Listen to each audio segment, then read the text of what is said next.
Hi అండి, welcome back to Viha creations. ఇవన్నీ కూడా మన దగ్గర శారీసేనండి. ఒక్క పర్సనే 8 శారీస్ అయితే తీసుకున్నారు.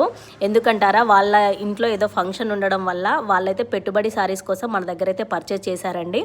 జస్ట్ వాళ్ళైతే పిక్స్ సెండ్ చేయమన్నారు. నేను 250 రేంజ్ నుంచి 500 రేంజ్ వరకు అయితే అన్ని శారీస్ వాళ్ళకి సెండ్ చేశాను పిక్స్. వాళ్ళైతే మొత్తం కూడా 450 రేంజ్లోనే వాళ్ళు సెలెక్ట్ చేసేసుకున్నారండి. వీళ్ళు ఇలా మాకు ఆర్డర్ ఇవ్వడం చాలా చాలా చాలా హ్యాపీగా అనిపిస్తుంది. ఎందుకంటే మమ్మల్ని నమ్మి మాకు ఆర్డర్ ఇచ్చినందుకు. చాలామంది ఆన్లైన్ అంటే నమ్మరు కదా, సో వీళ్ళైతే పిక్స్ చూసే సెలెక్ట్ చేసేసుకున్నారు. ఇక్కడ ప్యాకింగ్ ఇబ్బంది అవుతుంది నేను వీడియో తీసుకోవడం అని చెప్తే మా పాప అయితే నేను కవర్ పట్టుకుంటానని చెప్పేసి తను కవర్ పట్టుకుంది. నేనైతే ప్యాక్ చేసేసానండి. ఇంకా మీలో ఎవరికైనా ఇలా పెట్టుబడి శారీస్ కావాలి అనుకుంటే మా వాట్సాప్ నెంబర్కి మెసేజ్ చేసి మీ ఆర్డర్ అయితే ప్లేస్ చేసుకోండి. ఇంకా ఎవరైనా మన ఛానల్ని కొత్తగా చూస్తున్నట్టయితే ప్లీజ్ సబ్స్క్రైబ్ చేసుకోండి, లైక్ చేయండి, షేర్ చేయండి. Thank you.